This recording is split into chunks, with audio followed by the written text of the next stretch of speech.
พิธีเฉลิมฉลองให้แก่วันสร้างตั้งกำลังป้องกันความสงบที่ได้หมุนเวียนมาครบรอบ64 ปี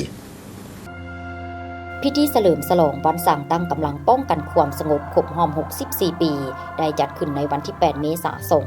2025 ที่สโมสรกระทรวงป้องกันความสงบให้เกียรติเข้าร่วมเป็นประธานของท่านพลเอกวีไลลาคำฟองกรรมการกรมการเมืองศูนย์กลางพรรครองนายกรัฐมนตรีกระทรวงป้องกันความสงบมีการนำพรรครัฐการนำกระทรวงป้องกันความสงบบรรดากลุ่มกองอ้อมข้างกระทรวงพร้อมด้วยพนักงานลักแหลงเข้าร่วม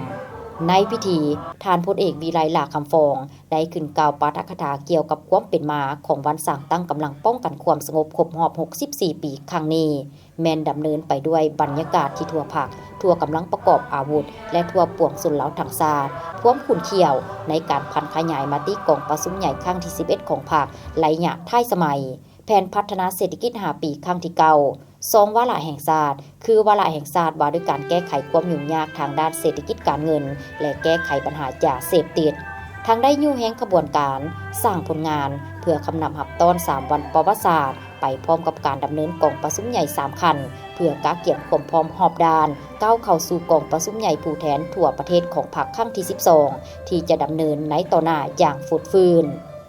การกำเนิดของกำลังป้องกันความสงบประชาชนลาวแม้นมีความหมายสำคัญทางด้านการเมืองอันใหญ่หลวงในประวัติศาสตร์ของชาติลาวนับแต่มือสร้างตั้งกำลังป้องกันความสงบได้เสื่อมซึมและปฏิบัติ3นาที4การพัวพันได้เป็นอย่างดีตลอดมากำลังป้องกันความสงบทั้งเคลื่อนไหวป้องกันฝึกแอบหำเหียนปรับปรุงกำลังเพิ่มพูนผลิตผลหาเลี้ยงกุ้มตนเองด้วยการสร้างพลาธิการกับทีทั้งคนขวยก่อสร้างหักฐานซึ่งได้รับความหักแพงสู้ช่วยเหลือจากประชาชนตลอดมาถึงว่าในเบื้องต้นกำลังเฮายังอ่อนน้อยการประกอบอาวุธพาหนะล้าสมัยระดับเทคนิควิทยาศาสตร์บ่ทันสูงแต่ย้อนความมีห้องต้องการของประเทศชาติกำลังป้องกันความสงบได้เด็ดเดียวเสริมขยายน้ำใจหักชาติหักความเป็นเอกราชและพื้นแผ่นดินอันอุดมหังมีของตนบ่ยอมเป็นข่อยข่ายแก่ชาติอื่นได้พร้อมกันกับกองทัพและประชาชนลาวบรรดาเผ่าต่อสู่ต้านการหุงหารของจักรพรรดิภายนอกและลูกแหล่งตีมือขายชาติ64 ปีแห่งการกำเนิดและเติบใหญ่ขยายตัวของกำลังป้องกันความสงบภายใต้การนำพาของพรรคประชาชนปฏิวัติลาวแม้นประวัติศาสตร์แห่งการทดสอบอันใหญ่หลวงในการต่อสู้อันยืนยาวนานเพื่อญาติเอาความเป็นเอกราชแห่งชาติตลอดระยะทางอันละเอียดละเอียวยุ่งยากลำบากที่สุดนั้นแต่ก็เปรียบล้นไปด้วยผลงานและไสสนะอันสง่าราศีภายใต้การนำพาอันสละทรงใสของพรรคประชาชนปฏิวัติลาวกำลังพวกเฮา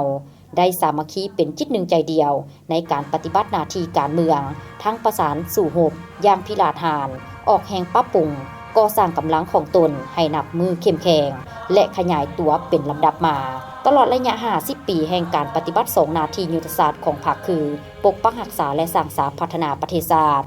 บรรดากำลังประกอบอาวุธประชาชนลาวเว้ารวมเว้าเฉพาะแม่นกำลังป้องกันความสงบประชาชนลาวได้กลายเป็นกำลังหลักแรงในการปฏิบัติแนวทางป้องกันชาติป้องกันความสงบทั่วปวงชนรอบด้านของพรรคติดพันกับการพัฒนาชนบทและเวียกงานสามสร้าง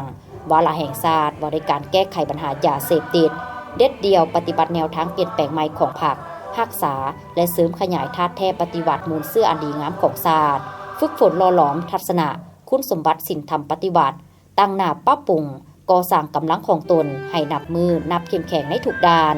ฮู้อิงใส่กำลังแห้งสั่งรวมของทั่วปวงชน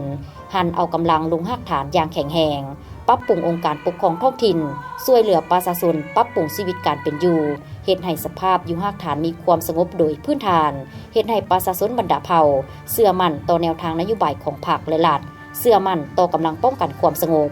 สามารถทับม้างกลอุบายยุทธศาสตร์หันเปลี่ยนโดยสันติการก่อความบ่สงบการแทรกซึมและการเคลื่อนไหวเกาะผิดเบียดยึดสายแดนของอิทธิกำลังปฏิการได้อย่างทันการรักษาความสงบทางด้านการเมืองความเป็นระเบียบมิม้อยของสังคมได้เป็นอย่างดีผลสำเร็จที่กำลังป้องกันความสงบญาติมาได้ในระยะที่ผ่านมาแม้นการจะตั้งปฏิบัติแนวทางของพรรครัฐถูกทิศสอดคล้องกับสภาพเงื่อนไขและจุดพิเศษของกำลังป้องกันความสงบแม้นมากผลของความบากบั่น บุกบืนสู่ชนด้วยความมนะอดทนเด็ดเดียวเหนียวแน่นและความสามัคคีเป็นปึกแผ่นของสมาชิกพรรคพนักงานนักรบในทั่วกำลังที่ได้ตั้งหน้าทุ่มเทเหือแหงสติปัญญาประกอบส่วนเข้าร่วมจัดตั้งปฏิบัติด้วยความเป็นเจ้าการอย่างตั้งหน้าอันได้แสดงให้เห็นว่าภายใต้การนำพาของพรรคกำลังป้องกันความสงบแม้นได้เสริมขยายธาตุแท้มูลเสื้อของกำลังประกอบอาวุธปฏิบัติ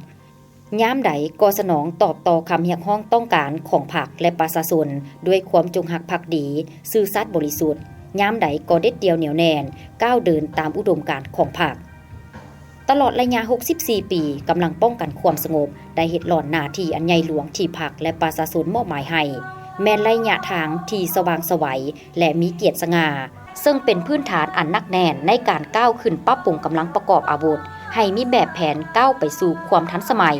เพื่ออนาคตอันสดใสของประเทศชาติและสืบต่อเสริมขยายมูลเสื้อผลงานที่ญาติมาได้และสืบต่อปฏิบัติแนวทางเปลี่ยนแปลงใหม่ของพรรคปฏิบัติหน้าที่การเมืองให้มีมากผลดีขึ้นกว่าเก่า